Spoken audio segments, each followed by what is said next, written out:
Hey guys, it's Amanda and my special guest. Oh, you guys can't see both hands. My special guest. I was getting tired of doing these by myself because I felt like I was talking to myself, which I mean, I kind of was. But I figured I'd bring her on and we talk about our nerdy news. And then I'm going to be showing you guys how I make patterns today. So, ta-da! Just so everybody knows, I am still confined to my lovely recliner. Here is a view of my lovely recliner. So that's why I'm like this right now. Right. So, all right. Let's see. There's that. Getting Getting your this all. Patreon. Don't forget to join the squad. Yes, please. I know I've been silent for the last week. It was time for me to take a little bit of a break. I just needed some time. And that's Carrot okay. cake. I said it right this time. Carrot cake. That's Carolyn. Hey, how are you? You always join me because we both have the weekends pretty much to ourselves. Anime lover Nicole, thank you for stopping in and saying hi. Maybe we can steal some more YouTubers. I don't know. Anyways, I'm just kidding. But yeah, so I needed to take a little bit of a break. Mentally, I just was a little exhausted. And Willow, when she gets clingy, it's time for just mommy time. So we just kind of hang out and I crochet.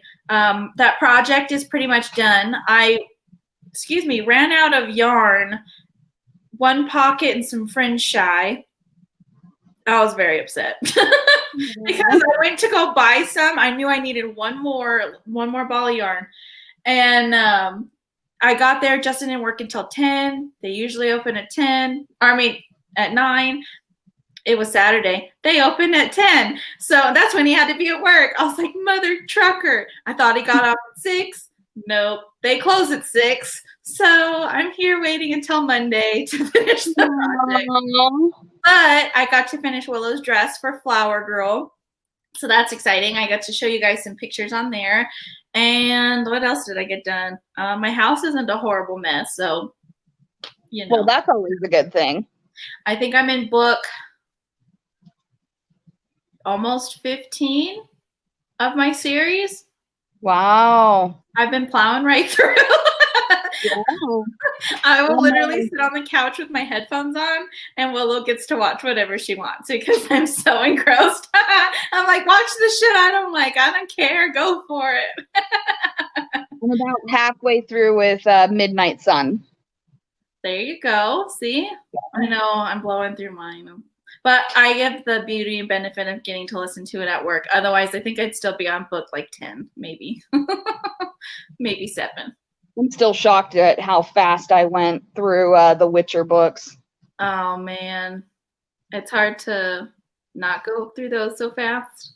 Especially if you do the audio because Peter Kinney, he's a beautiful voice. Oh, he's so good. Thank you for him, by the way. You were the one that really was like, you have to listen to the Audible. You have to. And it is free on YouTube, but I would, if you have Audible or something like that, I would, use that if you can to help support Witcher and stuff like that. But I did start to listen to it first on YouTube and was like, wow, this guy is amazing. Yeah, he's so good. Best narrator I've had so far. Right. Carrot cake. Yeah, I read a lot on my commute as well. I got that actually from my mom. So in Phoenix, we lived in the outskirts of the metro area. We lived in Surprise, and she worked at the airport at Sky Harbor. So that's about an hour and a half to 2 hour drive, depending on which way you go in traffic. And that's to work. And then it's about 2.5 to 3 hours drive home because she worked. When did she work? She worked like 6 to 3 or 4, and that's about when traffic starts, and she'd stay until like 5, and that's when traffic is like super thick, so coming out of the metro to leave to everywhere else. So yeah, she loved her audiobooks. She went through a lot of them and really fast because of it. That's like the only way she could get through a book. And I thought it was funny talking of like Peter Kinney and liking somebody that reads. So I guess we used to give her crap for this back in the day. I don't remember doing it, but whatever. And and she would complain in the middle of the series. You know, you listen and you get hooked, and then they would change. And she's like, "No, they're not saying it right." And like, we were spoiled with Witcher. It's all just Peter Kinney, thank God. Right. But like, so I liked the Sword of Truth series, though. Terry Goodkind is kind of an asshole. His books are good. And there's like 20 something books in there, but like every few books it changes. So the first two are the same, and then it's like 3 or 4 different ones, and then you get another one that's like he does a couple, and like it's like wishy-washy everywhere, and they don't pronounce names right, they don't give you the same feeling, and you're like, no.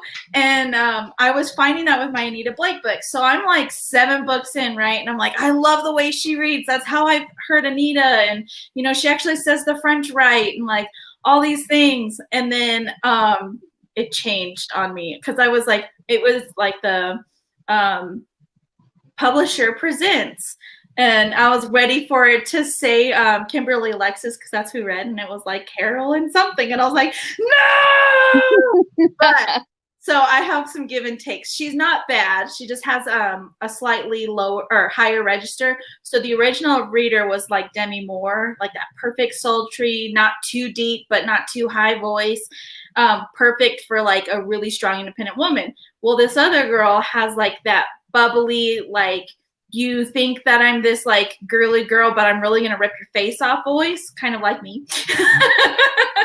And I was like, that's not what I want. But she reads the men a little bit better, and she doesn't, because they're supposed to have some kind of a French dialect when the vampires talk, but they're supposed to not have one really unless they're upset, so they speak more like men.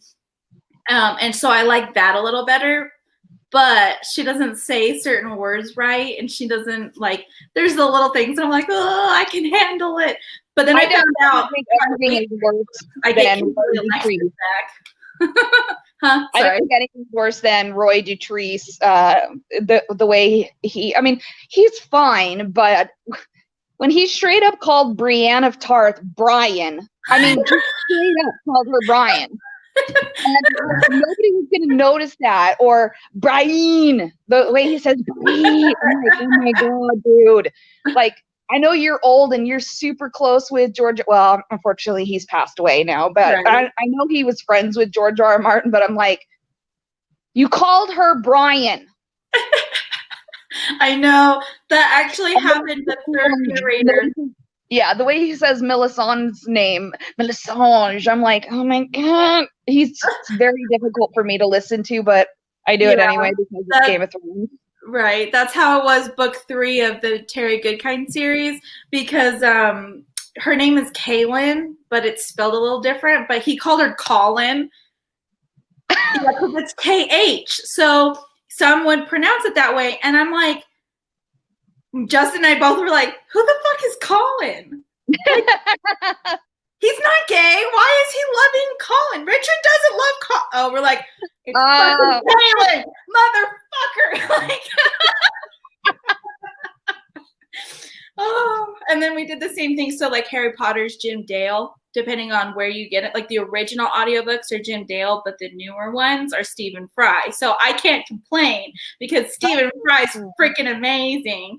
And he knows how to pronounce like literally anything, like words. That's his favorite thing in the world is speech. He loves it. So it's like, I can't get mad at that. But Jim Dale is like who I think of, you know? So yeah. I've actually never listened to Harry Potter on audio. Like, all of my books are falling apart. Yeah, mine too. That's one that I do if I can't get to it. Like when we would listen to it in the car with my mom, and I'm like, yes. But that's one of those. I stopped reading them pretty much when I stopped having free time. So basically with Willow, I haven't actually gotten when your child was born. Basically, yeah, because I don't have, there's no such thing really as free time. I can't really sit on the couch. She's not old enough. And I did make that comment to my mom the other day. And I go, at least when you were actually like physically reading a book, we were teenagers. You didn't really have to worry about us. We did our own thing. very Right. self-sufficient. And I can get away with some of that with her, but she's 4, you know? I can't. So audiobooks that is, you know? So, but anywho. Well, Oh. we have to address the loss of a really great man. Mhm.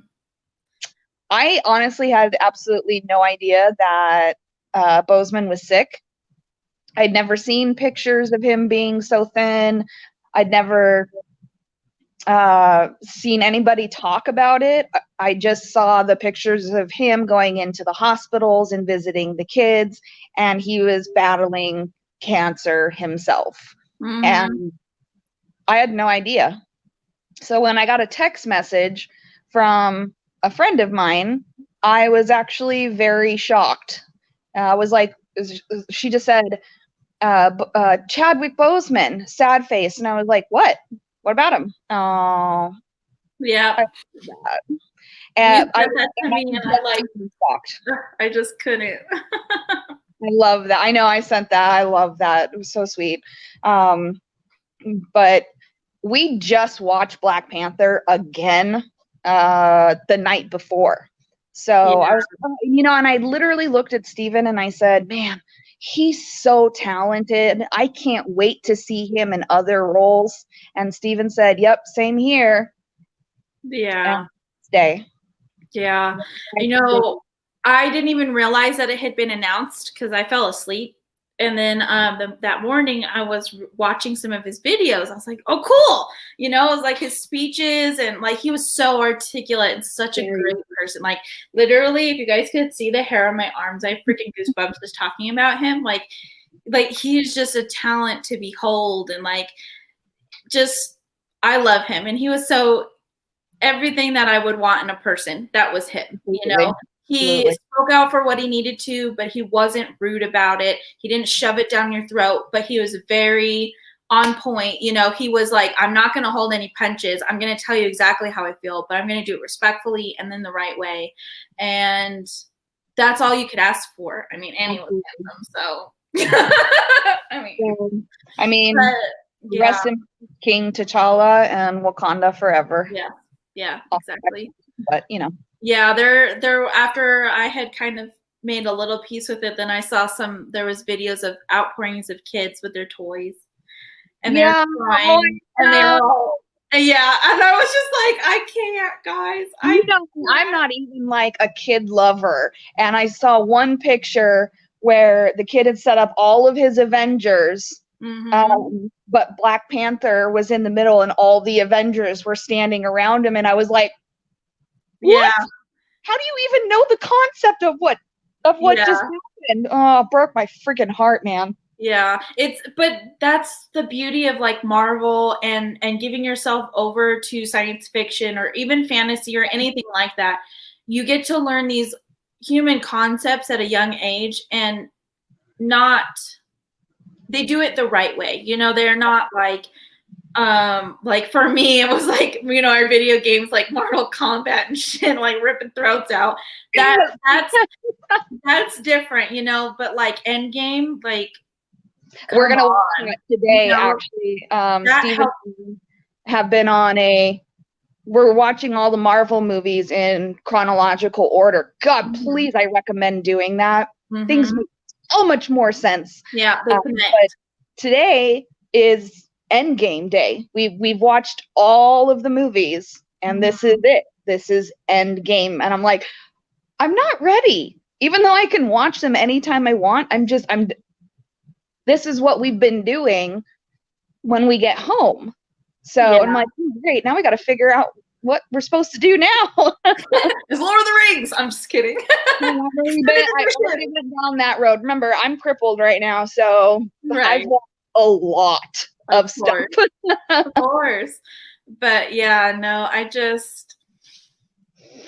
not everybody hits me hard, but I'm like realizing that he hit me like almost like Heath Ledger did. Because of the way he was connected with his audience, you know. Getting goosebumps again. Like I keep he's not up right now, but I keep Heath Ledger. Oh, up wow, there. you I do. I keep him in a little pocket, and he like there's just those people, and it's gonna be hard. It's gonna be hard for him. And You're really one gonna of the hate me right other now. one of the other things I read was I wish I could find it quickly on my Facebook so I could screen share it, but I can. It was of this lady, and she'd always worked at the Renaissance, but she had just gotten promoted to be the queen, and she didn't know how to do it. And this little girl, like she was feeling insecure this day, and this little black girl was kind of like tentative, not really identifying, not but excited, and so she asked her, and because the little girl goes, "I'm a princess," but like shy, right? "I'm a princess." And she goes, "Well, where are you from?" And she goes, and she didn't answer. She goes, "Are you a princess of France?" And she goes, "No." And so she lists all these things, and then it dawned on her, and she goes, "Are you a princess of Wakanda?" And then she goes, "Yeah." And then like it like connected with her, and she without a hesitation turned to the guy that played their King Henry, and she goes, "King Henry, we have a princess of Wakanda." And they both did the Wakanda Forever to her, and the dad was all excited, and it's like it really shows it is so important. Like I'm like almost crying here. Like it's so important to be seen. And like Yes. you and I had a conversation earlier, and it's like, no matter where we all stand, when you can bring humans together and show them to be seen, that's all that matters. And like it's really sad that over in the last 4 years we've had the division and we have all this strife. But I think most of us, though we might not be the loudest, feel that way. And I think as long as somewhere we can maintain that, no matter how bad things get, that's what matters. Like for example, Willow, some of her shows are dealing with bullying, and she keeps telling me she's scared of going to school and being made fun of. And I was like, you don't have to worry about that, like brushing it off. And then It's so sad. yeah, especially her. I don't think she's going to have any problems. But yesterday, she was mimicking somebody bullying another. And I was like, no. Like, it's fine that you're remembering that, but if I ever catch you talking to somebody like that, all bets are off, girl. Like you tell me that you are the type that will. Okay, I can't say beat ass, but no, but I will law. if I need to. But I put it into perspective for her. I go, you keep telling me that you're scared that somebody's gonna make fun of you. What did you just do? And you could see the light, and she's like, "Oh, I just made fun of someone." I was like, "Yes," and I go, "How do you feel?" She's like, "I just don't want people to not like me." And I go, "But how do you feel about yourself?" She goes, "I love me. I love who I am." Good. And I go, "That's all that matters." I go, "So what would you tell them?" And she goes, "I don't know." And I go, "So if they say, Willow, you're so gross and so ugly and so you're too crazy. Ugh. What do you say?" You go, "Well, I love me," and walk away. And she goes, "Yeah, that's what I tell them. Well, I love me." And she gets all sassy, and it's like, turns into you. I had a really cool mom moment, but that I feel like for a lot of generations, at least the last 3, that we've all taught our kids that, no matter what we all look like. I know so many people that's what they teach their kids, but it's like, because of things that are going on, it either goes out the window, or you can see the ones that didn't. And those, I think, are the people that we really need to focus on and be like, hey, I know things might not have gone your way, but we still like you too. There's a place for you here. And I think that's the only way that we can help. Hey, Erin, hi on Facebook. We're also on YouTube if you want to join. But yeah, anyways, I'll get off my soapbox on that. But that's I think why I think this loss is so hard. He's a voice of a different generation. Like he was a voice, and even David Bowie, who's a big person for a lot of different things. He had his own faults, but he showed us what human was, Yeah. And it's when you realize we lose these voices of generations, it's hard. It's hard. Nobody ever say just because they're celebrities that they aren't important. And if anybody makes you feel bad for feeling bad, about the loss of a life, don't let them make you feel that way. Because No, I've been told a exactly. couple times, oh, it's just a celebrity, whatever. They have tons of money, and you know their families are going to be okay, and blah blah blah. And it's like, for me, that was Alan Rickman. Like, I'm about to cry because Alan Rickman. Oh, that Same, one hurt so much. same. I had no idea he was sick. Hmm. No clue. Right, exactly. No, with Alan Rickman, I still lie to myself and say he hasn't gone. That's like the one person, like, Oh, I don't lie to myself about my dad. I don't lie to myself about anyone in real life or anybody else. But Alan Rickman, I still have this little voice in me that says he's not gone. So every time it's like reliving it, I'm like, no, like, but I completely agree with you because the way we are now, we all connect with stories, and yeah, the way you have a connection with somebody, no one can take that away from you. It doesn't matter if they're real or celebrities or the person next door that everybody else hates. You can't let somebody dictate how you feel about something, honestly. exactly. And, hey, Aaron, I saw you got on Verbosi. Don't forget, hey, you guys, don't forget to like this video if you so happen to like it.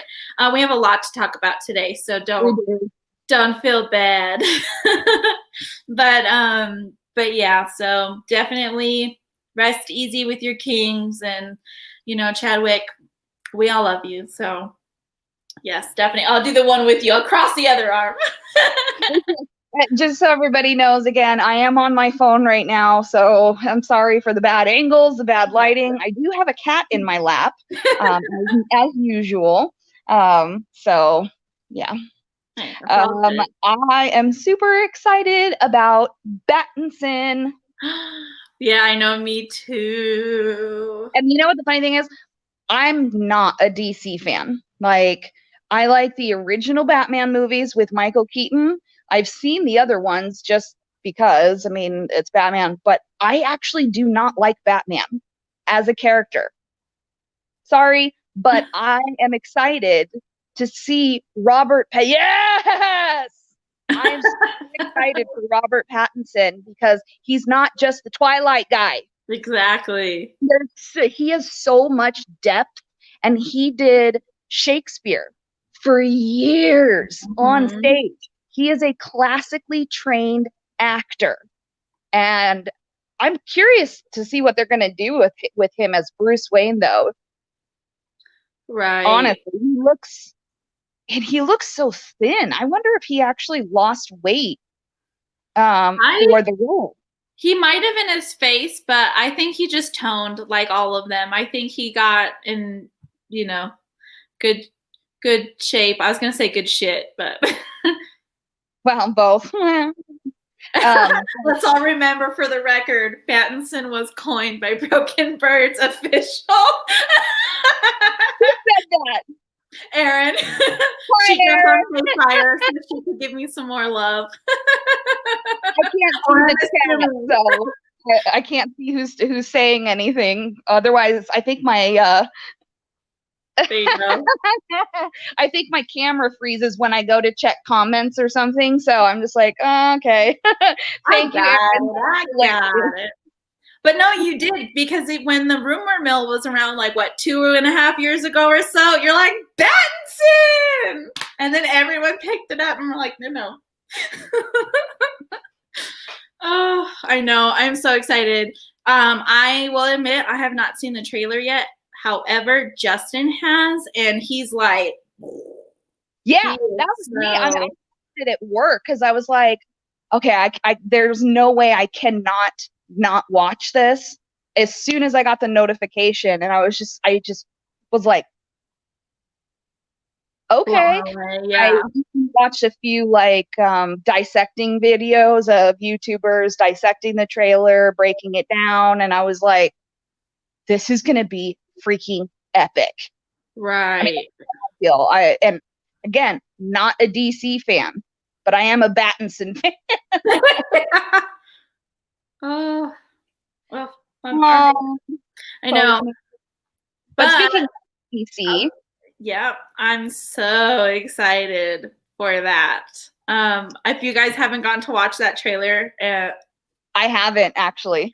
so it's not necessarily a full trailer, but it is kind of like the first little bit of it is a behind the scenes kind of shot, and then the last half of it is them going through all the characters and who's playing them. I've heard about the cast, and you know what part got me? Peter Capaldi, Nathan Fillion. Yes. Oh my God. When I realized that Peter Capaldi was in, I was like, I was losing my mind. And then Nathan Fillion made sense, and then Michael Rooker. Oh my God! I was kind of directing it. Of course, they're in it. Feel Michael Rooker from the Marvel universe because oh my God, Mary Poppins is dead now, so like James Gunn's like, you're too awesome to not be in any of my movies. Right, exactly. And then I love that they didn't try to recast anyone. Right. So they kept Margot, they kept the sergeant guy, they kept her, the head of it all. Also, everybody that was cast. Yeah, I'm so excited that they left it the way it needed to be. But like, you guys know how much I love James Gunn, so like, of course I'm excited for this. But like, just hearing how excited the cast and producers are of just the fact that he got to do this, I'm like, well, duh! Look what he did with Guardians of the Galaxy. Like, like he's just such. Yeah, I have no words. Like, he did a really cool interview with Michael Rosenbaum, who is one of his best friends. And he actually was in Guardians of the Galaxy 2. He was the guy with the crystal head. And he's Lex Luthor. Hello. So, right. But yeah, so they got really close, and he's been in a few movies of James throughout their career and stuff.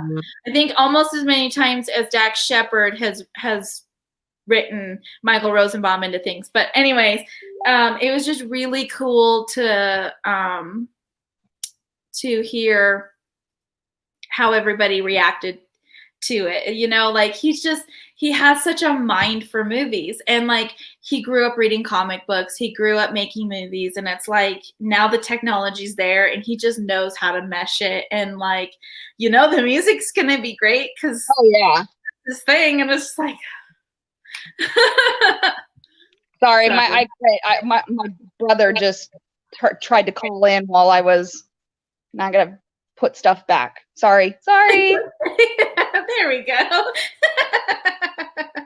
It's all good. But yeah, so I'm beyond excited for that one. I guess it helps if I open my tab back up.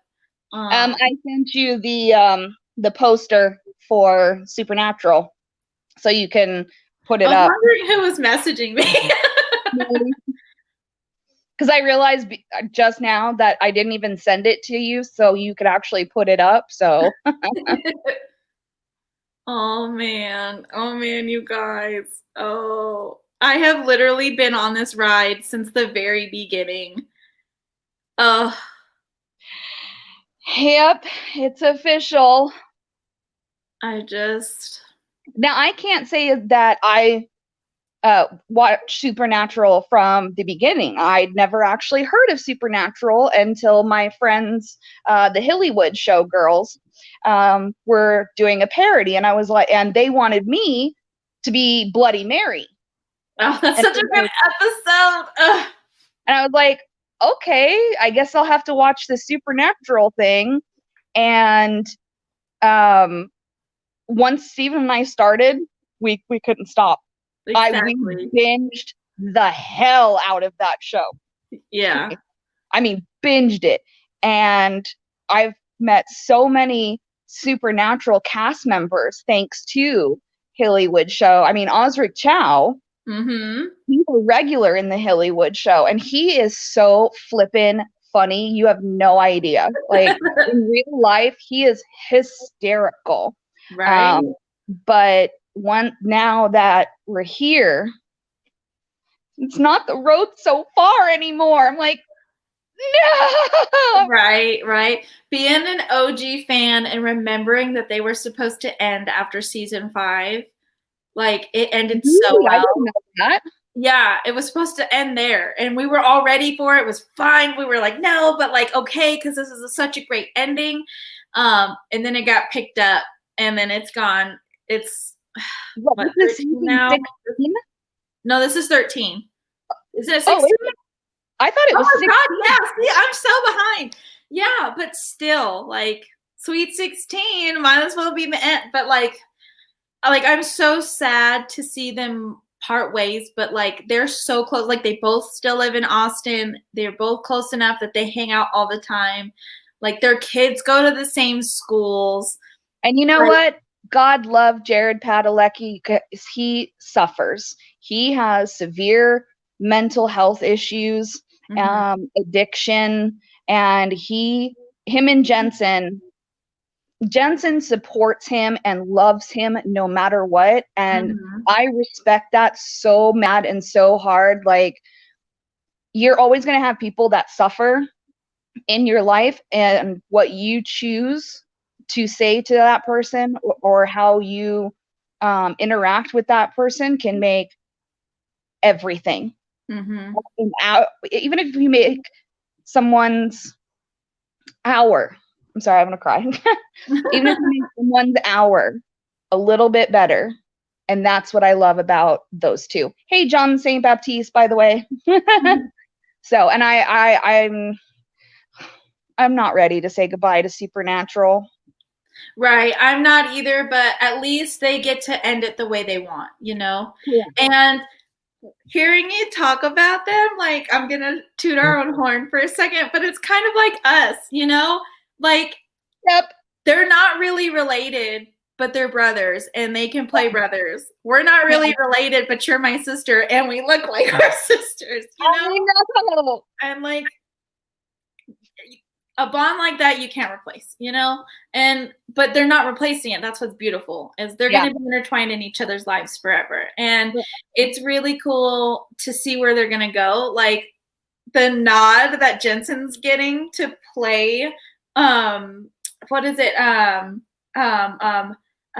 It's like Soldier Boy in The Boys, who's like their version of Captain America. He's the first actual superhero, and like he was supposed to play Captain America, so but he didn't because of Supernatural, and so he gets to do that now. And then Jared gets to do Walker, Texas Ranger. He's lived in Texas, like Texas is his home, and like who else would play that, you know? Like he's so good for the role, and like I'm just so excited to see where their lives and their careers get to go from here. And also, if you guys, I might mention Michael Rosenbaum. If you guys want to, he has 2 episodes. He has one with Jensen and one with Jared. And he actually has an episode with Misha Collins, and he has an episode with Mark Shepard, who plays the devil, so our main man who runs hell. So yeah, it was a Supernatural week because they were doing a lot of press. But for some that don't know, Jensen actually was on for like a season of Smallville. So they had a really cool rapport, and it was really cool to see them do that. And then with Jensen, with Jared, he talks about like how he first started a little bit and like his role on Gilmore Girls, and then how it kind of got snatched. And that's how I got to watch Supernatural. My dad and I were avid, and I mean avid Gilmore Girls fans, and like his relationship and from back in the day, my dad and I, was very similar to Lorelai and Rory and the closeness. But I was blessed, and I was that way with my mom too. But anyway, so we watched that show all the time. And then when they announced he was leaving and then Supernatural was coming out, we're like, because we were so mad. We're like, but he's perfect for Rory. Right? And then we're like, oh, but he's on Supernatural and we like scary stuff. So let's hop on over here. And then I've watched it ever since. And I'm like, I'm behind because I don't want it to end. But Justin's catching up because he's like, I can't not watch this. Like, I have to watch this. So definitely excited and sad and like a bunch of emotions for the end of this series. So yeah, and it's they are officially filming again, due to freaking coronavirus, the Rona. They The Rona. That's what we call it at work. And if anybody doesn't know, I work in a doctor's office. So I know this is going to sound so insensitive, but this is literally how medical healthcare workers feel. The Rona. Yeah, exactly. It's like, I roll. We're so over it. Yeah, it's not just medical workers, though. It's like pretty much anybody essential that has to be in any kind of contact all day. Because Justin's the same way. He's like, I know it's affecting people. I know people it's affected. And like people that need to be cautious and stuff. He's like, but I'm so done. And I'm just thanking my lucky stars because I don't deal with the public at all at work. Literally, it's 10 of us at a workshop. I have to say thank you to Mrs. Duncan the Tall. Thank you. Yes, I know. It's good to see her smiling. That's kind of why I brought her on. She needed to pick me up.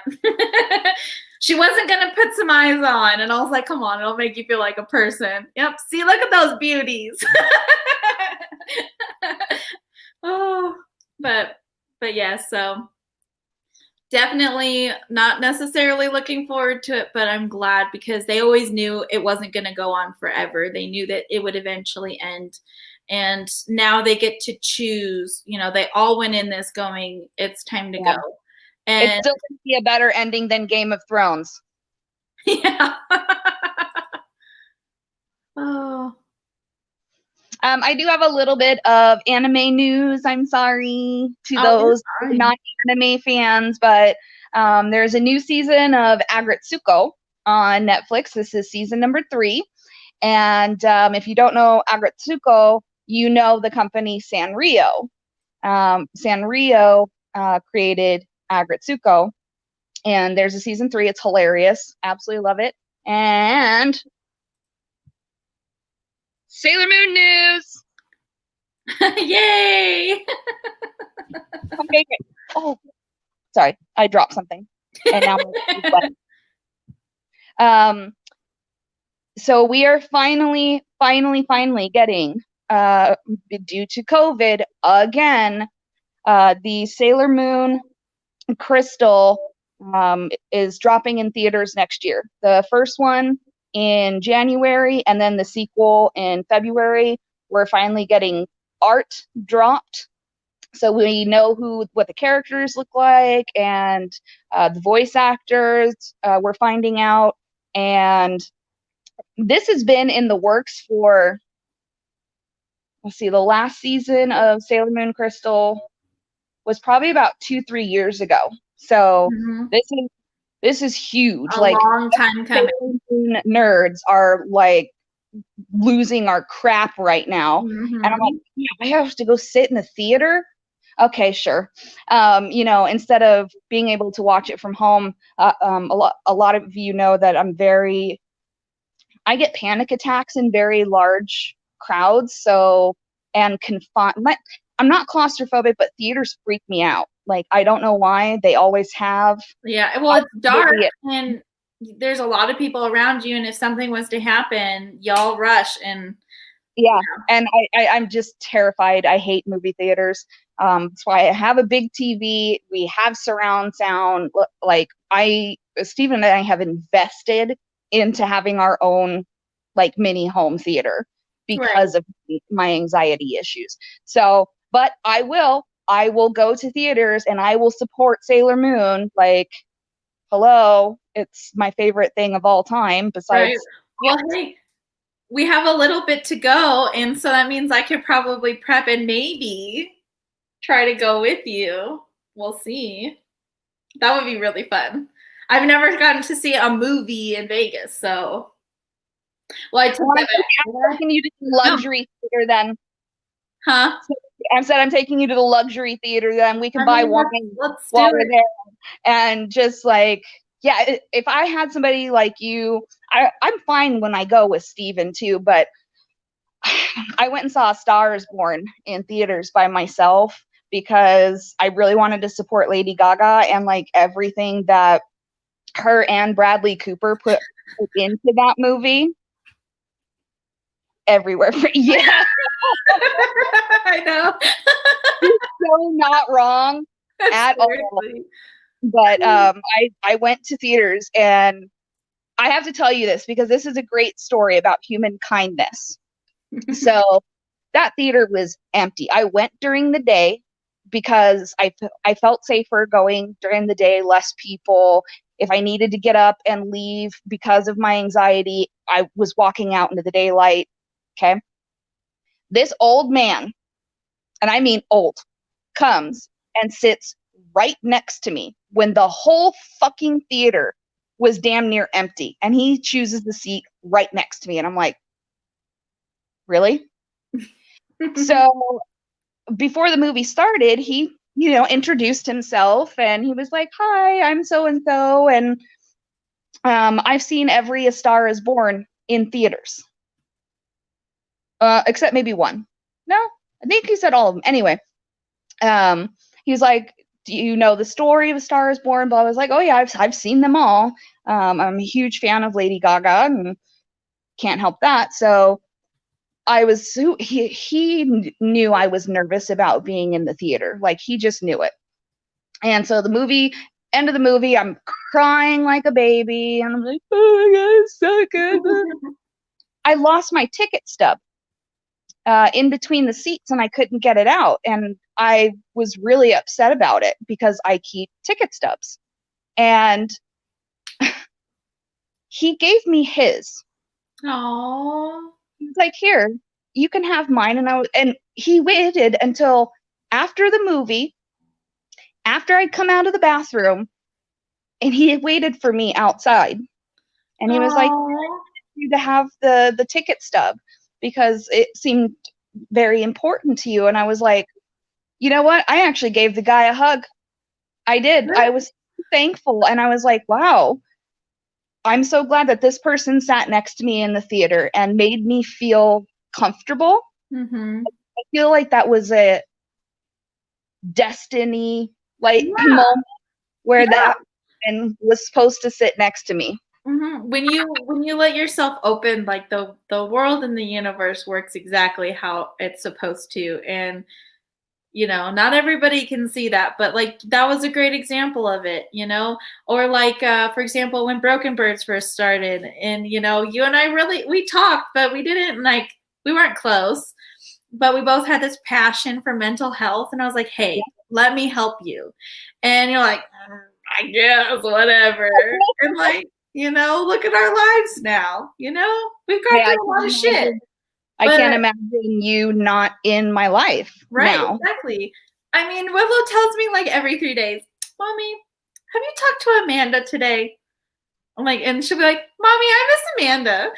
One of the Yeah. only children I like too. But like it's an important thing, like we It only is. see each other once in real life, but that doesn't mean anything. We talk to each other at least once a day, if not a few days. Like, you got worried because I hadn't talked to you in days. I was just busy. 4 days, and I was like, I have not heard from Ellie in a few days. And it's my fault for not messaging you as well. But I realized, I was like, it's been 4 days. This is not okay. Is she okay? I really need to check on her. What's funny is I was gonna message you. I was gonna give it one more day and then message you. Because I thought the same. I was like, she hasn't messaged me in a few days. Right? I know. I was like, my phone has been oddly quiet. Because I'm blessed right now that my office is letting me work in the back office right now, because I have to keep my foot or my ankle elevated. Mm-hmm. And the desk that I have in the front right now it's just too short. So I'm in the back. So I actually have the privilege of being able to listen to audiobooks and keep my foot up. And I normally see a ding from Ellie at work, and I'm like, that hasn't happened. No, like literally I was crocheting like a mad woman. And I've been so into my audiobook. Like, I wish that you guys would have picked this one, because it's okay. So like the first 6 books, it's pretty tame. And then she gets into some stuff. Yeah. Some stuff. And it's tastefully done. When I was younger, I thought it was. I need to catch up on a few books to really put that opinion aside. But at the same time where I am now, she started another book series that was very sexual in nature, but it was the intent of the book. She had to. It's the Mary Gentry series, and she's a fae, and she's like of one side of the court and her cousins on the other, and the courts had come together. But if he was to rule, he's like sadistic and like crazy, and like he'd fucking kill everyone. And basically, it was and their grandparents had made them the heirs because their parents had died or whatever.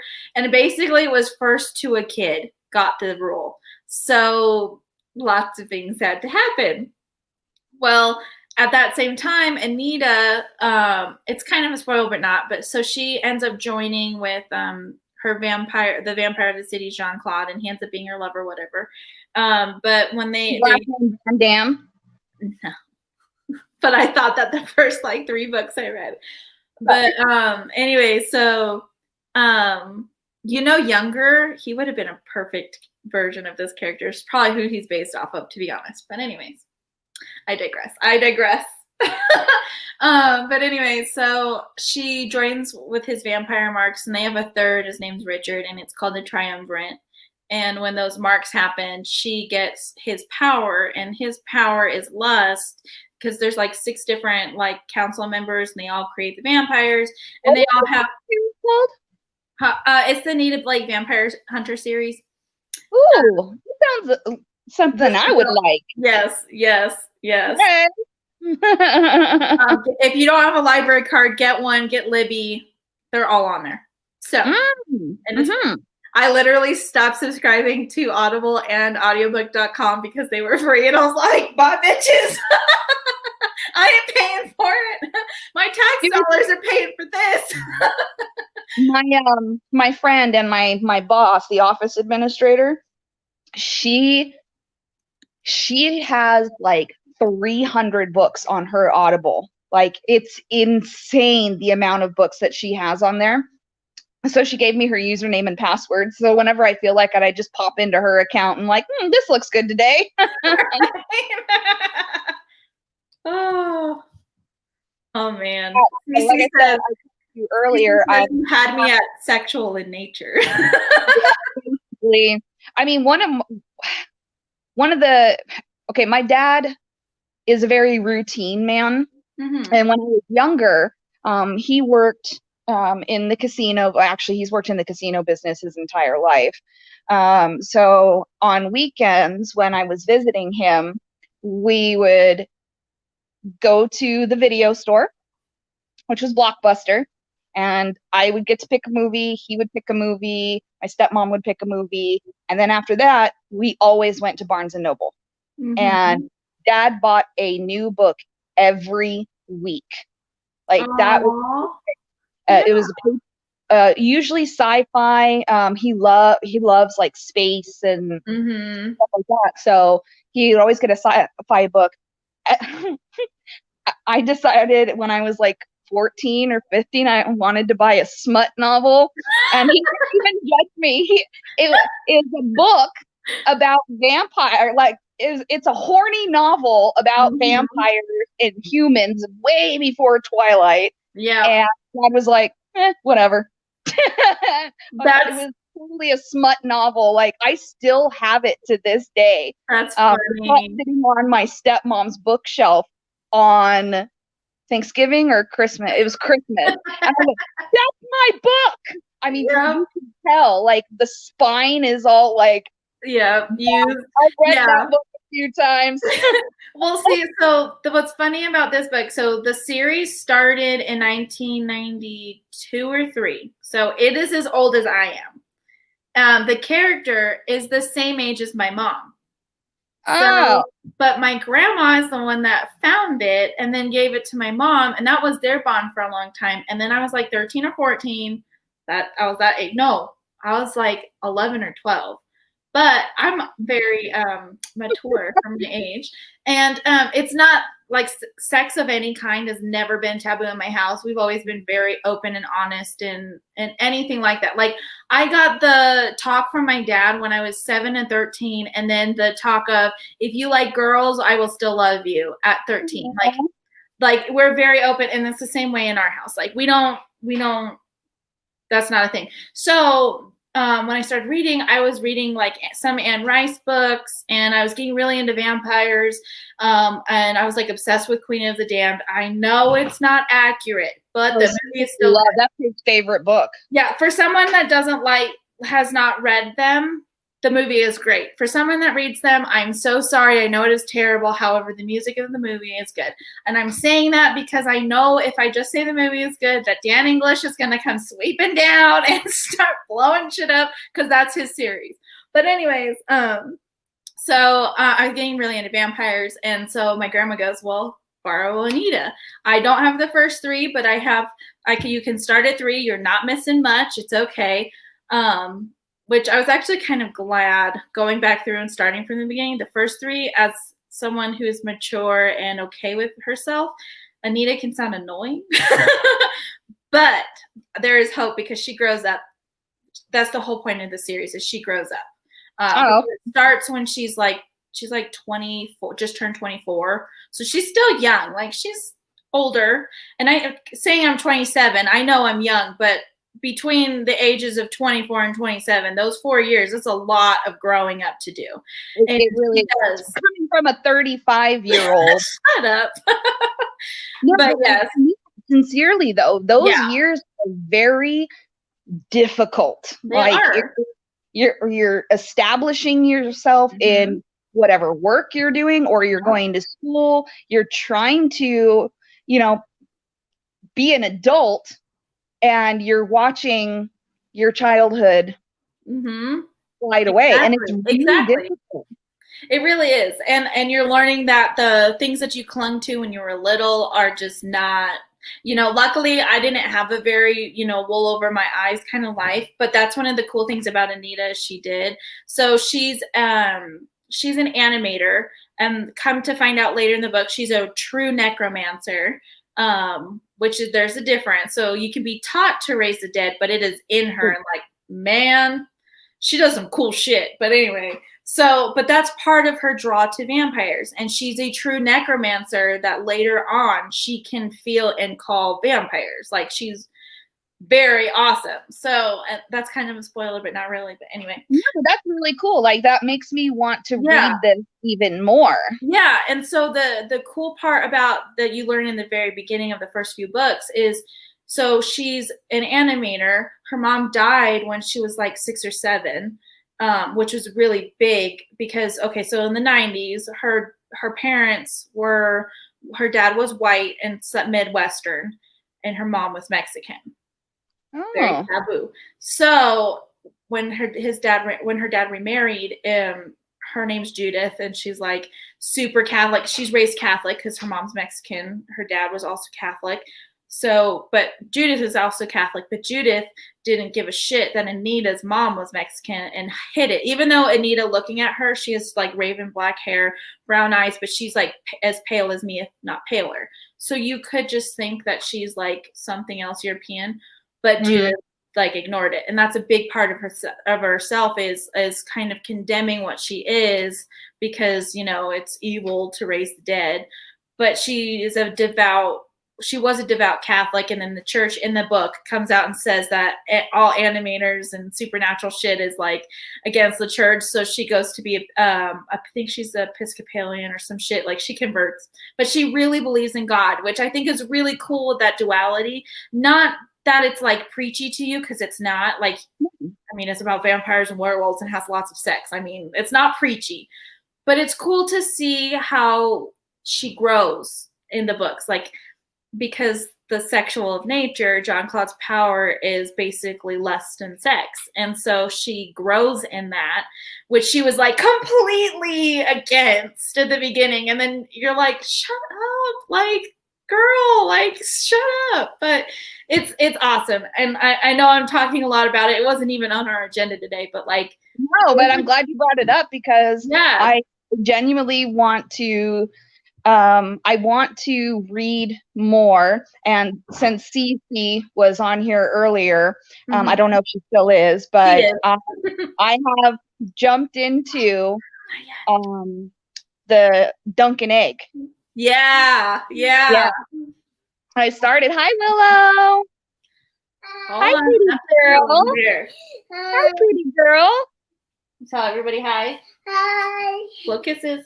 Well, that's not blowing kisses. Blow real kisses. I don't know what. She asked to be on and she gets shy. Willow, who am I? Who's that? Who's that? You know who that is? Amanda. Yeah. It's Amanda. Duh. It's Amanda. Girl, ha ha ha, like I've never heard that. I know better than that. Anyways, okay. So, say bye. Bye. Go play. There's the blowing of the kisses. Yay! I got kisses. But yes, I have actually started listening to Dunk and Egg. Stephen and I, we listen to audiobooks when we go to bed. Like Game of Thrones, not that it puts me to sleep, it's a comfort. Right, you know the story through and through. Right, and since I'm stuck in the recliner right now, yes, even to sleep, because we have a 2-story house and I just can't get comfortable in bed when I have to have my ankle elevated. So I just sleep in the recliner. I miss Stephen so much. You have no idea. But he puts on Game of Thrones, the television, for me to fall asleep to, because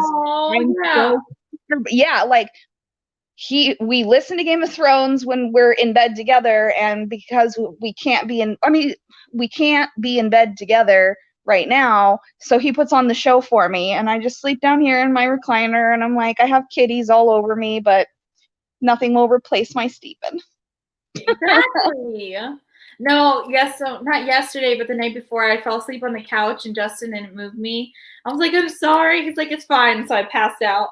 And then yesterday I was like, I missed you. This has been like seriously the longest 2 months of my life, it feels like, because I can sleep in the same bed. It's just very uncomfortable again, and it creates more hassle for Stephen. Like, he already has to do everything, make my food, feed the cats, clean, do my laundry, and I'm like, I can't with this anymore. I'm done. I can't. So I'm like, I just miss that. I miss human interaction. I'm sure a lot of people can agree with that right now. Like I had to cry to get my dad to come see me, because he is elderly and, he's a cancer patient, and I work at a doctor's office. So I don't even know where I was going with that. I just really miss human interaction, I think. Right. That's not work related. Right. As I'm like itching my armpit over here looking like a monkey. Anyway. No, I will post Libby in our community on Facebook, because we all listen to it so much. It's very easy to use. You can return them at any time, and you have to borrow and return just like a normal one. But it's a library, so they got pretty much everything. But yeah, so how you were talking about Game of Thrones, that's how I feel about Anita, because I've been reading her since I was 12. So it was my first book series to really fall in love with, and rereading her, and like my personality, like it's crazy how similar that I am to her, and not so much that like I wanted to be like her or anything like that, or like she imparted on me, like I'm just that way. And my mom's like, yeah, I've tried to tell you that forever, but like it's just really cool, and like to see like the growth from when you first had read it to like now, and getting to see all that, it's crazy. I do want to mention this. John St. Baptiste, The Vampire Armand is my favorite Rice book. That and Queen of the Damned, I think, are Stephen's favorites. that's actually a pretty dirty book. He put that on one night when we were going to bed, and I woke up in the middle of the night and I just heard something about fucking somebody's titties or something. I don't remember. It was something so like out there. I was like, what is this? I even like shoved him, was like, what did you just put on? And he was like, it's Anne Rice. Just go back to sleep. And I'm like, oh, okay. Yeah, my favorite Anne Rice is The Case of the Body Thief, because we all know how Lestat is like super of himself. So heaven forbid somebody else takes his body and he's like body hopping. It's great. But It's you know fun. what? After being alive for so long, how can you not be about yourself? Right? I mean, It's the one constant. Yeah. yeah. Yeah. I love how this extreme turn from nerdy news into, hey, let's talk about books. I mean, it's still nerdy, geeky shit. So It is. It just- is. But no, so I wanted to point this out here too, so you can read it. Where did she put it? Cece. She says, "Is there a marriage arrangement for Willow yet?" And I said, "Nope. I'm letting her decide. We've watched Brave too many times." Also, she likes the Lord of the Rings. I am no man. You know. Yeah. Anything Lord of the Rings, yes, besides the Hobbit movies. Right.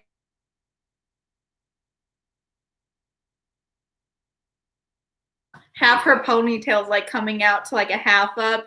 I had it all up, but she's like pulled one side free. Anyways. But I'm so glad I cut my hair off before I broke my ankle, because seriously, taking a shower is like I could just imagine. ridiculous, man. My hair was almost down to my butt, and I was like, I just didn't want to deal with it anymore. So, but now, because it's shorter in the back and longer in the front, it's not a complete Karen cut, believe me. But now I understand, because I put my hair up and like 2 seconds later, it's falling out of the damn ponytail holder. And I'm like, what's worse, sitting on your hair or it falling out constantly? So this is funny. This right here, right, if you can see it, that's all my regrowth, and like it's all to the side. Here you go. So my hair, if I cut, that would be right there, is all virgin hair. So my hair was like that short when I first, that's from when I moved here. So this is, it's August. This is 8. That's 8. So from here to here is all 8 months of growth. Damn, girl. My hair grows fast. Apparently, Steven just got home. He's somewhere in the house. I hear him. I know Justin hopped on. I see that. We were talking about Brave, and he's like, damn, Skippy. Hi, Justin.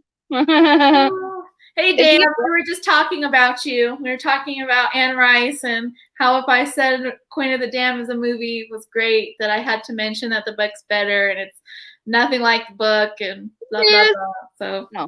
I knew you'd sweep in and say hi. But anywho, so what else did we have to talk about? Let me pop up our messenger chat again and look at our breakdown. Oh my God, you got it! Uh-oh. He got the Offspring vinyl. How much is that on? That's awesome. This is $100 online. I got it for wow. at Zia. He got it. It's a Zia Records. That's yeah. I was just gonna ask if he got it at Zia. You're gonna hate us, but we got rid of a lot of Doctor Who pops. Mostly doubles, but it's time to get rid of some stuff. Right. Dan, my English older brother, why are you the way you are? No, listen, we go back and forth. We go through this at least every few months. I'm basically like his annoying little sister, and it's my favorite thing in the whole world. Dan English, I just found out who you are. Telegraph to Dan. Yep. That's my man. Yep. I was like, that name sounds really familiar. And Ellie's like, oh yeah, that's Dan English. And I went, excuse me? Because it's So, not blue or whatever. Red. Sorry. but yeah, so let me go see what we got left. And then we could start sewing if we really want. I don't know. We've been gone on for quite a while. So 5 minutes. I will show you guys though. I finished Willow's dress, so I definitely want to show you guys that. Yes. I'm just going to take forever. It takes forever to load stuff. So and while she's doing that, I just want to say that I do realize that it is trying times for everybody on mental health spectrum. So if any of you are having trouble, no, are you serious? what? So my stepmother was a huge collector of Beanie Babies, and they just left them all here.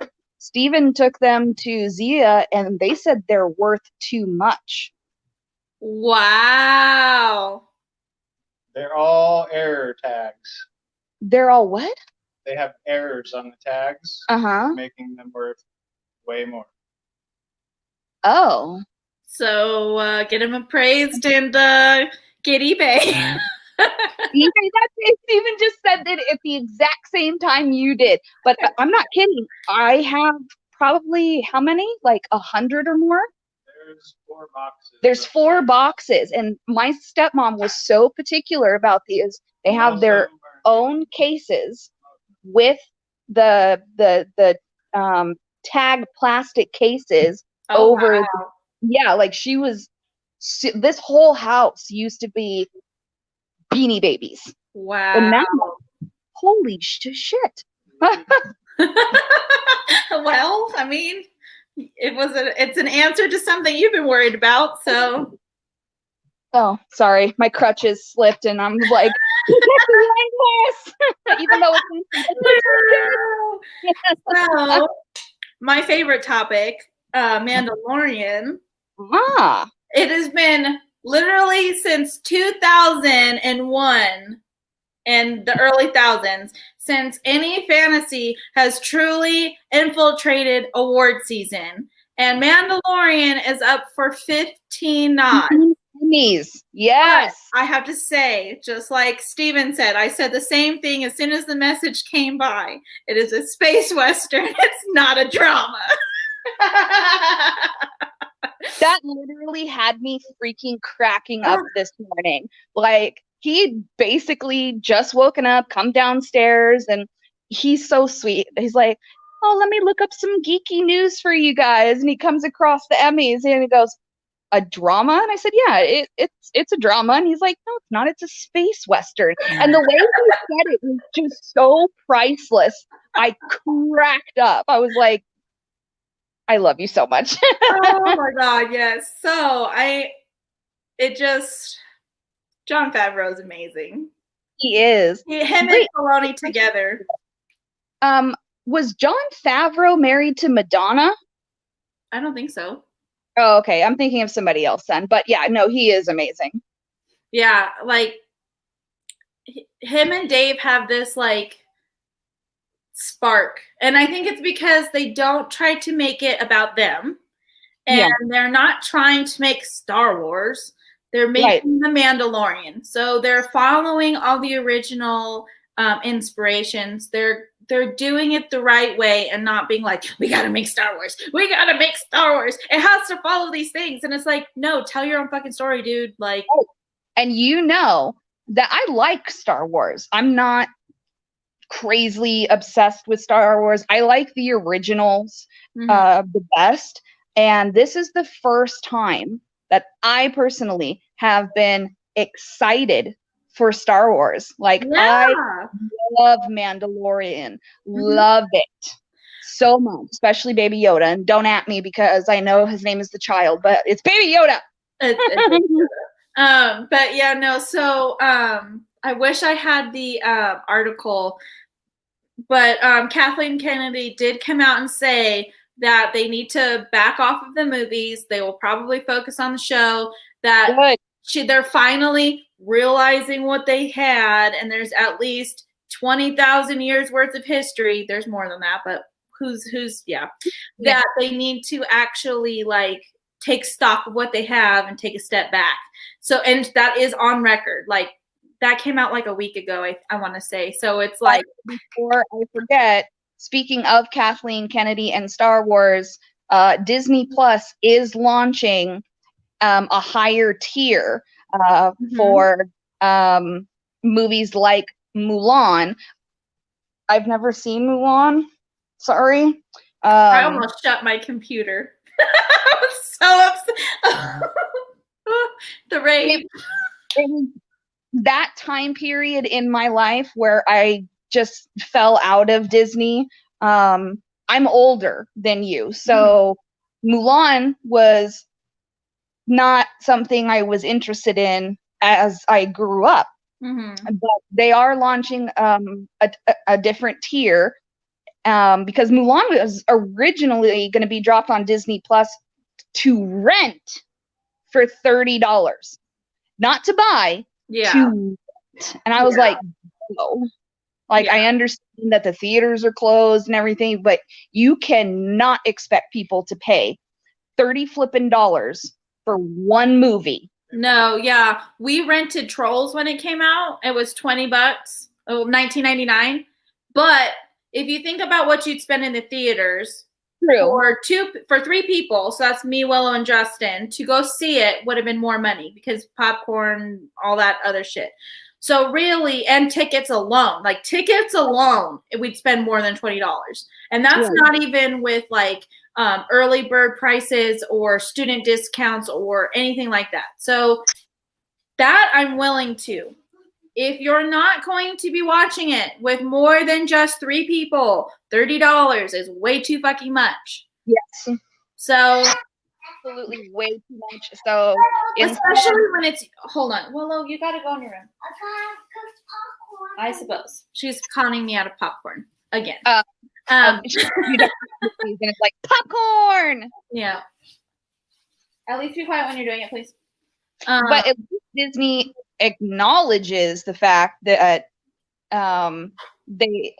if they put Mulan and other things in this higher tier, that's fair. That is absolutely fair. Instead of just one movie, $30. Because if I wanted to watch it and Steven didn't, how is that fair when you're already paying for your internet service, Disney Plus in general, which can't really, be mad at because hello, Mandalorian. But yeah, so that and I wanted to touch on the subject that Sony is releasing games on the PC. Finally, Sony acknowledges that there are so many gamers out there who spend way more money on their PCs than just a standalone console. Yep. So why not branch out to them as well?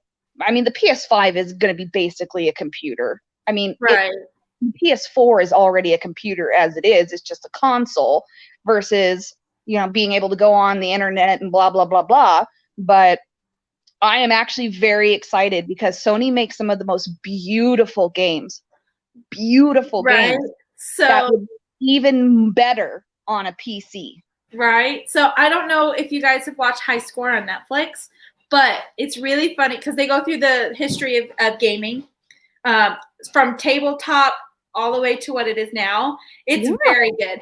But it's really funny because Sony was competing to make so Sony wanted to or not Sony, but gaming in general was all about a console. It was easier to do it at those bits than it was to do it on the computer. So the computer was racing to match the console, and now it's cool to see the flip of the console racing to compete with the PC. I didn't know that. That's amazing. Yeah, I can't wait to watch that, actually. Yeah, no, I think anybody who loves gaming in general will love this show. Shout out to my husband because he's the one that put it on. When he stayed home, that's the other reason why I was so dark this week. My husband had to stay home. He had some medical stuff. So usually when he's actually home and we actually spend time together, we're like, we don't touch anything. We're just in front of each other, no social media, no phones, nothing. And it's not because we make it a rule. We just forget. We're just so engrossed in what's going on. That's absolutely wonderful that you guys do that. And like I was saying before, Steven showed me the Offspring album. Again, these are trying times. If you guys need an ear, if you need somebody to listen to you, don't hesitate to reach out to Ellie and I. Right. We have our own personal shit going on too, but we're never opposed to trying to make even an hour better for you guys. Right. We will be here for you. Dan, we're all here on YouTube. I'm streaming it to Facebook in case people want to catch the laters, but we're on YouTube. So yes, you're alone on Facebook. I'm sorry. Here, I'll open it.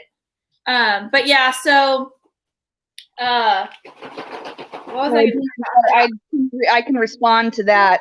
That going PS5 for sure. It's so funny. Steve and I had a conversation this morning about how we're probably going to take payday loans out to pay for this stupid console. Like I do want it as much as he does. We're giving his PS4 to his mom because his mom is like one of the coolest chicks on this entire planet. Right. Like, she's super awesome. And she's interested in gaming. So Steven's like, well, we're going to get the PS5, give it to his mom. And I was like, and I make that face because I'm like, not that she's not cool. I'm just like, oh my God, you're going to lose everything. You've already platinumed so many games and the trophies will still be there, but the game data is going to be lost. And I'm like, I am not playing Final Fantasy X again. Like, I have that shit tattooed on my body. I am not playing that fucking game again to, platinum it or whatever. I'll play it for fun, but I am not fucking platinuming that game. It's you say that and I'm like, but Witcher 3.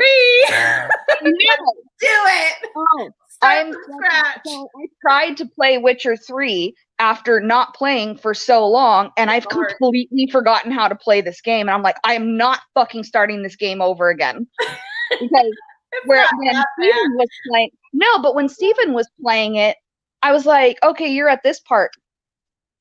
Why is this so difficult for you? Or something. I don't remember, but I take every game I play like Final Fantasy, and I leveled the shit out of my characters. They're so stupidly overpowerful that I'm like, everything's easy. And then I'm like, I totally forgot how to play this game. And I'm not restarting it. I will power through and I will figure out a way. That's so funny. Yeah, no, I had problems too. I was like, why is this so difficult? And then I realized, A, I changed my difficulty, and B, like, it's the beginning of the game. It's supposed to be hard. But I was way better at playing Gwent. So the Gwent challenges, I hated it. I hate Gwent. I hated it at the beginning, and then I got good at it because I actually had good cards, and I was like, fuck you, bitches. So I just went and did all the Gwent challenges. I don't like games with games inside of them, like Final Fantasy X-2, one of my favorite games. You can judge me all you want for saying that, but I've even cosplayed Yuna when I was skinny from that game. Like, I love it so much, but there's a game inside of the game called Sphere Grid, or no, not Sphere Grid, Sphere Break, and it's fucking math. Like, I'm so bad at math. I'm so bad at math. I can't even do simple calculations of math in my head. And this game, in order to freaking get a certain costume, I have to beat Sphere Break. And I'm like, oh god damn it. So every time I play it, I'm like, oh god. Somebody else do this for me, please. But I have actually beaten it. But Gwent kind of the benefits of sitting in a chair all day. You get heartburn, acid reflux, and burping. But Gwent, it frustrates me just as much. I'm like, nope. Do you want to play Gwent? I'll show you some tricks. Maybe I'll play it and I'll put us on StreamYard, just me and you, and you can see how I play. Because I have math problems too, but once you realize like there's small subtleties but they're easy ones. It's just a pattern. Once you realize the pattern, you're like, I got you, bitch. But anyway, what it came down to for Sphere Break for me, I was like, okay, this is a pattern. And I finally, locked the pattern down, but I still hate it. Oh, yeah. But Steven had to beat the Chocobo race. If anybody plays Final Fantasy X, you have to get 0.0 seconds in the Chocobo race to get a legendary weapon. And I do not have the patience. Like I dodged 200 lightning bolts in the Thunder Plains in a day, but I could not get that fucking 0.0. So I gave the controller to Steve and said, do this. Yeah. Look what John St. Baptiste said. Steven said he thinks that the Remian Temple race is way harder than the Chocobo race. That was one of the first trophies that I earned, was doing Remian Temple. Like, I was not going to lose that race. You said race. So in Witcher 3, you know how you have to do the horse races? Well, I was struggling. Like, I was good at a couple of them, and there was one I was struggling with, and I couldn't beat it. And then I realized John's comment. I was waiting for that. St. Baptiste said, I love Blitzball, but Chocobo racing is like a drunk driving simulator. Steven said, that's not wrong. But yeah, so when you ride your horse that as long as you press A and you follow the road, it'll go. Yeah, right. I didn't know that until like halfway through the fucking game. So I did all the horse races, and I'm like, I keep getting off the fucking road. So I had to go back. I completed the whole game except for one race because I couldn't stay on the fucking track. And then I go back and I'm like, okay, when I can't go, I'm just gonna let go of the stick shift. And I finally won. Steven says this is making him want to play The Witcher now. Hey, if I can figure it out, let's all do it. Although I'm on Xbox, I'm not on PS4. It's not anything personal. It's just, I inherited it. I bought all the old consoles. Justin will upgrade, and then I get whatever he doesn't have. So, gotcha. But, no, I have to show you this comment. So if you can see his icon, it's Talamascadan. But it's the side eye. It doesn't sum up who he is. I don't know what does. But no, he says he's playing Iron Man in VR. He's been doing a lot of VR with his sons. Yeah. Can you even grab my boot? I can show everybody.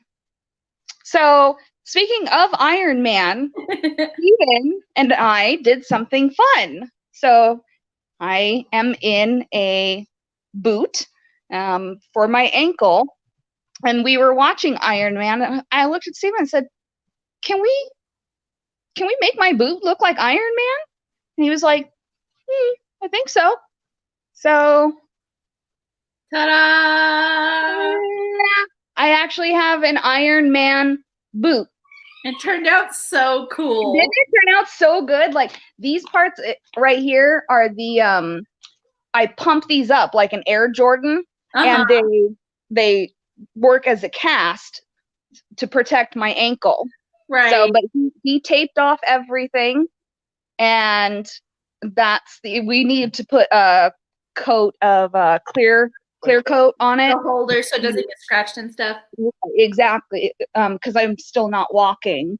Right. But I thought that was cool. I wanted to share that. Steven spent a few hours taping and painting and everything, and it turned out really cool. Right. I'm so happy with how that turned out. Excuse me. He is very artsy, Cece, like very, very artsy. John, he says that's pretty tits. It's pretty That's true. pretty tits. It is. It's Tits McGee, man. Total Tits McGee. Well, since we're showing things we've made. Yes, go. Do it. I have you guys on my computer, so you'll have to let me know if you can see it. But oh my God, it's so cute. You made that. You are so talented. That is adorable, beautiful. Wow. Can't wait for you to make me my cosplay. That's so cute. Who's getting married? You said that's a flower girl dress, right? Honey, there's no sound coming from you. Mom, that's my. There you go. can you hear me now? Yep. Okay. So my best friend Jessie's getting married. And I had to make it so her wedding's supposed to be this month in September, but she had to reschedule. So she's getting married in April now. And Willow's been growing so freaking fast. And I had already made and patterned and cut it out. But I got my serger from my mom. So the seam allowance went from a half inch all the way around to a quarter. So that gives her that much space all around, which means it fits her, but it's a little loose. But that means in April it'll fit her like it needs. It'll fit. Yeah, exactly. My dress. I just showed them. Yeah, I got to see your dress, pretty girl. So I will post. I have pictures of her in it and spinning and being silly. So I'll post those as soon as I can. But are you showing off? Go dance in your room. Yeah. She's all. I'm not a child. What is she? Oop. So Ellie went dark because she's having child issues. She's trying to be a monster, so mommy had to I be. told you to behave, Willow. You be good for mommy. So anyway. There you are. Hi. Back. But yeah, so I finally got that done. I was gonna show you guys how to make a pattern. Like I even have the base pattern to show you how I do it. But we've been on here for an hour and a half, so I will probably do that later. It's all good though because I missed just chatting. So yeah, and I'll say without saying too much, it's been a really rough 24 hours for me emotionally. So I'm thankful for you, Ellie, and I'm thankful for everybody that joined in today. Nobody died, so please don't worry about something like that. I just didn't realize that friendships could be divided so quickly.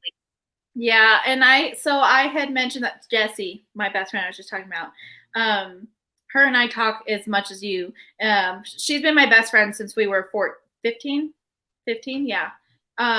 She's 6, 7, 8, 9, 10, 11, 15. She's almost exactly, she's 9 days older than me. Literally, like we're that close. Like, and so her dad's my adopted dad, like, her family and my family were really close. But anyway, so, but we don't get along eye to eye on a lot of things. We're like me and you. We agree to disagree. But on certain things, it's like, let me say my piece. I know you're not going to care. Like, you don't agree with it, but I just need a vent. And that's the foundation of our friendship, like foundation. And so I had mentioned to her what had happened. And for those of you that don't know, I'm sure she'll post on Broken Birds. And if you guys are friends with her on her personal page, she's already said all of this. So I'm not saying anything she hasn't. I'm just not going to explicitly say anything because that's not what this stream is for. But I did mention that. And because her and I are so opposing sometimes, I was like, could you imagine just walking away like from us? And she's like, no. Like, what? I was like, yeah. So, you know, I know there's been an outpouring for you, but like the people who love and care and know you aren't going to let that shit bother them. And to be honest, like there's already enough division in this world. Like if you're going to want to put that in the forefront, by all means, let your life be miserable, because at this point, like we can change what we can, but there's some things and others that we can't. And, you know, one of my biggest mottos is that I'm not meant to understand everybody. And, you know, it's been very tiresome saying that. And I thought I'd never say that, but it's true. Like you will never understand everybody, and you're not meant to understand everybody. And I think that's something that we've lost as a culture. So I agree 100%. I'm like, I don't care who you vote for, what your skin color is. I don't care about any of that. As long as you are a decent human being, and that's all I care about. Right, that's all I care exactly. about. You know, what you do in your house is what you do in your house. I don't have to like it or agree with it, but, you know, and I'm not going to say anything unless it's directly hurting you, the mass people, or me. Yeah, exactly. And if it's not hitting any of those boxes, it's none of my business, and it doesn't fucking matter. You know, I try not to cuss on here. I've done it a lot today, but that specifically, it doesn't fucking matter. And the older I get, the more I'm starting to, going back to the topic of when the 20s were a hard transition year, I think the 30s are hard too, because I really just don't give a fuck about a lot of stuff that used to be important to me. But it is what it is. And, you know, I'm personally happy in my relationship with Steven. We have 6 freaking cats. I, at 33 years old, was able to buy a home. And, you know, a lot of people don't get to say that. And I've worked my ass off for everything that I have. So I really just don't give a fuck about anything else that's going on, as long as it's not affecting me directly. And that's probably insensitive, but I'm sure a lot of people feel that way. A lot more than I thought. That might be something that where you and I might sometimes cross paths on, but my home life is different than yours. So it's going to be different. Totally. You know what I mean? Like, of course, like I don't want to, I would like to say that some of the social issues doesn't bother me, but like one of my coworkers finally put it in me, and I've struggled with this my whole life. My dad is Spanish. My last name is Vigil, my maiden name. I'm technically Latina. I've never in my life recognized that for myself because I am white skin, and I've always been the odd one out. I didn't get to learn Spanish at home. I should. But I very much know my culture. My half brother is. I honestly did not know that. Right. Well, my brother is half Mexican. It's very in my family. My grandmother, though she's married in, my biologically related uncle is Black. So I have a very diverse family. But it didn't click until she was like, "Girl, you're Latina," and I was like I get mistaken for Hispanic, like so Mexican, truly a lot when I have black hair. A lot of people just assume I speak Spanish, and because I talk so fast, they just assume. But like it didn't click. Like and this was 2 days ago. Like I'm 27. I never and it wasn't that I wasn't like hiding it from myself. I'm like, yeah, my last name's Vigil, but I'm white. I'm not dark. And it wasn't that it was bad. It was just, it never occurred to me until somebody else, like her name is Sonia. I love her. She's she's Mexican. So for someone else of the culture to recognize it in me, to be like, yeah, so are you. I'm like, thank you. like I've always wanted to, but like I've never claimed. I could claim it federally. I could have claimed it for my education, but I didn't. I didn't think it was necessary. Plus, I didn't want people to like make me prove it because I felt it wasn't very easily provable. Going through the ancestry stuff and whatever, I find that it is very provable. But like, I am 100% as white as you can possibly get ancestrally. Like, right. I am English, German, and Irish. Like, okay, right. So when I got my results back, it was like, oh, you're 99.9% European. I was like, duh.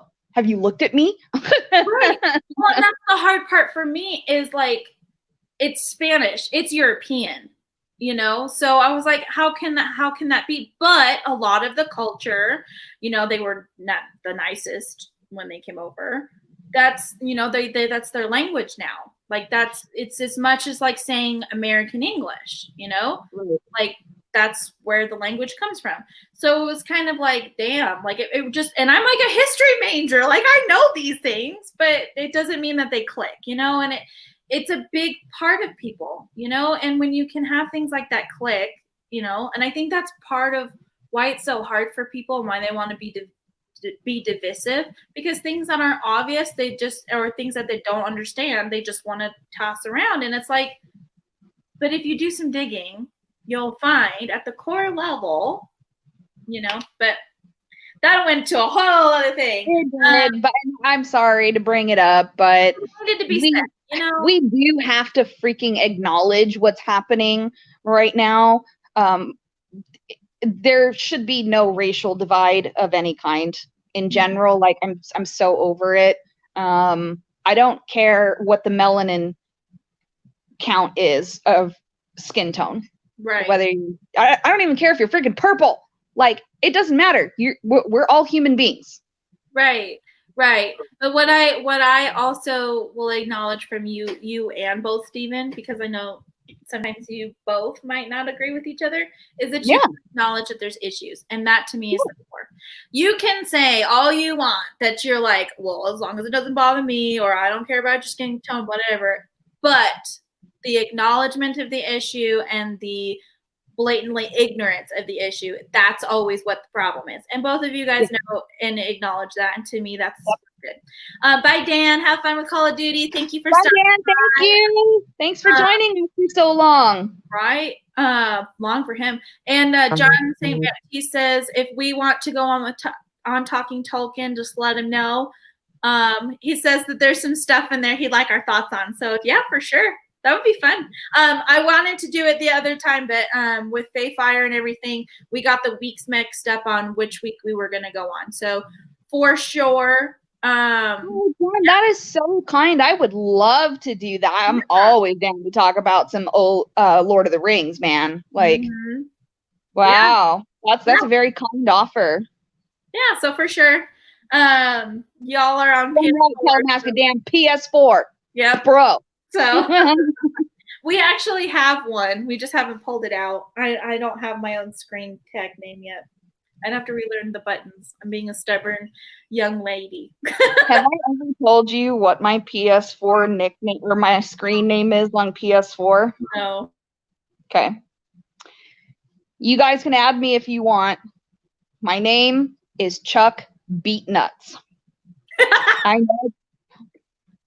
I knew you're going to laugh. There is a reason, like, I've thought about changing it so many times because people were like, what the fuck is Chuck Beatnuts? Here's the story behind it. Okay, in my 20s, I always wore Chuck Taylors. Everywhere I wore Chuck Taylors. And back in the day, I don't even know if you've probably been to one, but do you know what LAN parties are? Mm-hmm.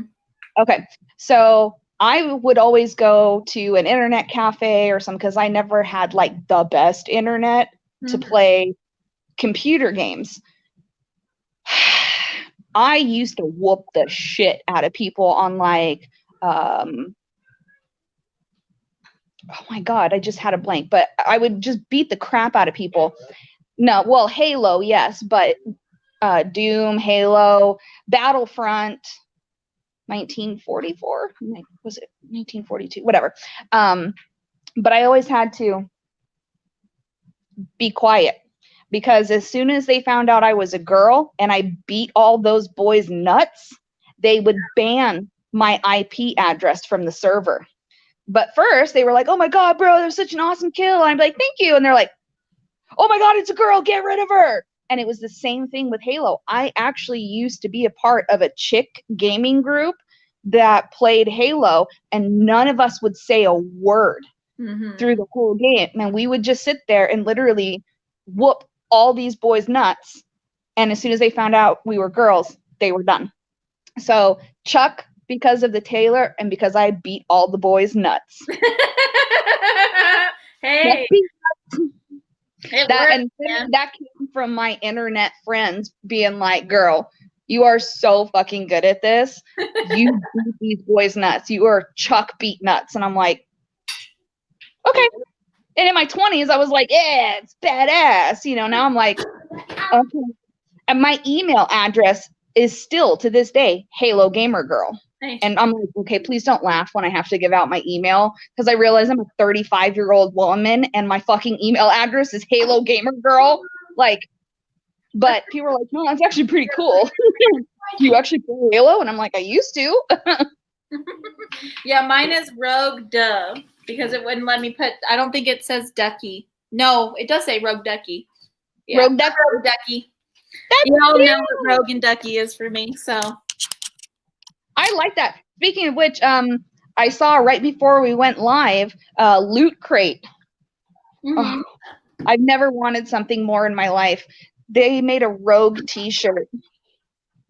It's yellow. It's got a picture of Rogue, and it says a spoonful of sugar. And it's spelled sugar. And I'm like, yeah. Oh my God, I don't want to subscribe to a freaking box. But I really want that shirt because I see no Rogue merchandise. And this is the first t-shirt I've seen ever. Well, no, I can't say ever. Hot Topic did have one a long time ago, but I was like, so speaking of Rogue, because I know you're a Rogue fan too. Yes. That's actually when I get around to coloring my hair, I'm going to do my Rogue hair again. So I'll have I'm just waiting for my hair and then to naturally just go gray and white so I can just leave the streaks and then dye the rest of it. Like, just give me my Rogue hair. I did have it when I was a teenager. Right. Mine is, don't judge me, I will marry Dunk. Cece, please tell me that's a real email. I will freaking email you. Don't judge me, I will marry Dunk at gmail.com. Right. If that's a real email address, you got an email coming today, girl. My real email that I use for everything is ellieisbananas@gmail.com. Because you are bananas. And then I have Ellie is a banana for other things. For other things? No. That's where all my spam mail goes to. And then I have restingwillowbee at gmail.com because that was my business one for a while. But now it is Close Encounters of a Geek Mind. So, I should try and make a Broken Birds email. I never even thought about that. Yes, John. Yes. Is she singing? Yeah. That's cute. I think that's my cue to say bye to everyone because I can't get her to stay quiet. My phone died. So. Well, we've only been on for an hour and 45 minutes and talked about probably everything in the world. So. Right. So, that means I have some time to work on some things. So I will probably try to share that with you guys. I did come to the conclusion that this month I spent more time on live streams And next month, I'm just going to put the ball rolling. All my craft stuff is pretty much caught up on. Excuse you.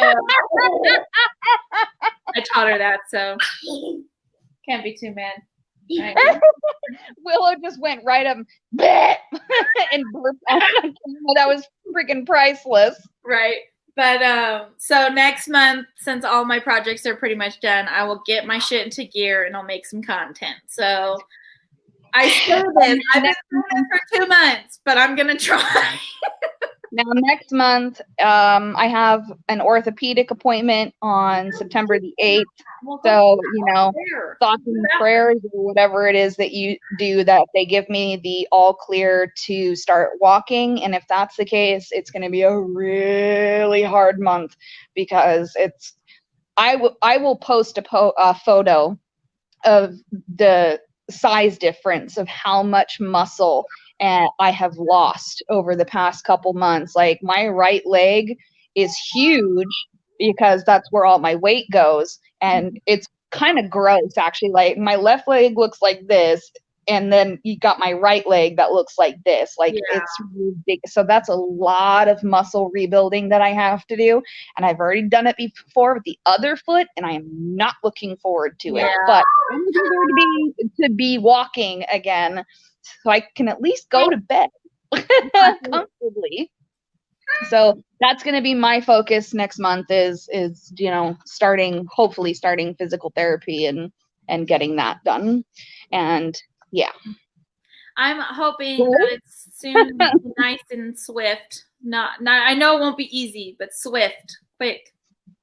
So. Yeah, I mean, I'm looking forward to your content. That, of course I am. And I did put a video on my YouTube about like the struggles of just getting home.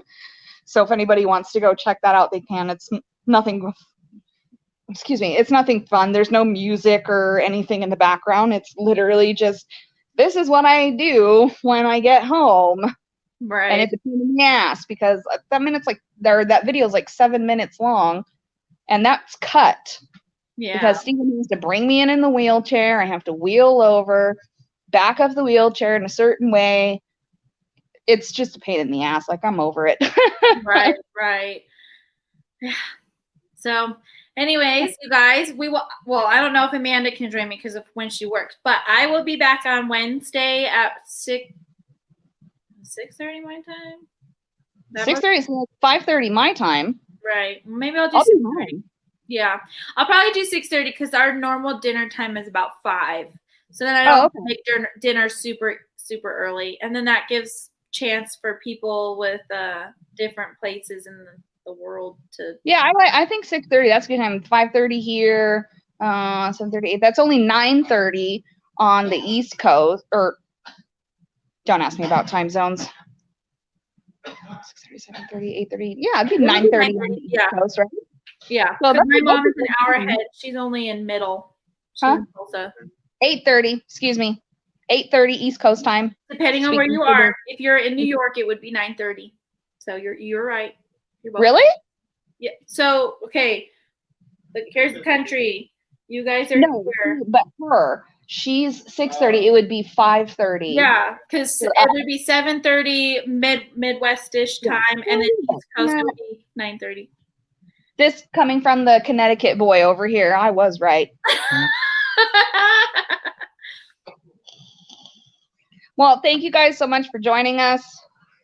You guys can pop over to Broken Birds anytime on the Facebook group and let your feelings out. Like, we're all freaking in a shitstorm anyway. Let your feelings out. No judgment. Especially if you do and you start judging somebody, I will fucking Iron Man shit kick you with my boot. And it doesn't have to be anywhere near what anybody else agrees with. No. So don't think that you can't post because you completely feel 100% opposite of what Amanda and I feel. Like, it doesn't matter. That whole place is to just say what you need to and get it out, and let us know somewhere in the beginning of the post, if you would like advice or if you just are venting, let us know, because then that helps us take care of the comments and everything. Yeah. And I go in there and I will post like, you know what? Today sucks. And this is why. And a lot of you that are, well, all of you that are watching right now know about Broken Birds. And it is a safe place. And sometimes you just got to get some shit off your chest, or you will go crazy. Literally, you will go crazy. So if you don't have a therapist, or like, I don't have anybody from work in Broken Birds. And that's because I vent about work in Broken Birds. I also don't, Steven is not even in Broken Birds. Yeah, you just put him in there unless you took him back out. Oh, did I? Yeah, you had him in there. Because I wanted him to see something that was only in Broken Birds. But I never really talk about Steven either. But I was trying to make it so that it was a super safe space. So for me, originally, and now it's branched out into, I want everybody to feel safe. So it's a closed, private group. You can post in there, and nobody else is going to see it on Facebook. Like, even some groups like Close Encounters. If you post something, then everybody can see it, even though it's a group. But I've seen Steven post something from Close Encounters. That's because you're friends and he's in there. That's because you're friends and he's in there. Oh, okay. If he wasn't in there, it's a private group. But yes, basically, no one, unless they are friends with you in that group, will be able to see it. So it's 100%. So do you have a shitty boss? Vent about it. Do you have a shitty relationship that's going on, or are your kids driving you crazy? Is the world driving you crazy? Let it out, because did you just stub your toe? Literally anything, small or big. Small or big. And I will be posting in Broken Birds later. I have to actually crutch my way to the bathroom, which is the bane of my existence every day. But I will be posting in there later. Not going to give out any names, but I will explain the situation that's had me extremely upset for the past 24 hours. So, yeah, I mean, it is what it is. Yeah, and so I will be back. We've decided 6:30 my time, so Mountain Standard Time, on Wednesday, which is good because it gives me time to take a nap and then make dinner. So. Nap. What do I say? Naps, cats, or naps, laps, gnats, cats, whatever. I say something. You'll figure it out. Cats, laps, and naps. Right. I was thinking cats, naps, and snacks, or snacks, cats, and naps, or something. That's funny. I'm not really a snacker. I'm really not. I'll raise my hand. I'm like, I'm not a Steven. Steven is the worst snacker I've ever freaking met. Like, this boy will seriously sit there and eat and eat and eat like all day long. And I'm like, how do you do that? Right. Like, correct. I need this meal at this time type person. Like, dinner is dinner. That is it. Dinner is dinner, but then I'm like, but I really want this, and then I really want that. So it's like a million meals. Which Steven brought a good point. He hasn't eaten at all today, and I woke up and was like, give me my leftover Chinese chicken salad, please. I'm hungry. I actually made eggs. I actually made eggs. You made eggs? Yeah, I did. Someday when I can get back in the kitchen, girl, because believe me, I really want to make something. I know, right?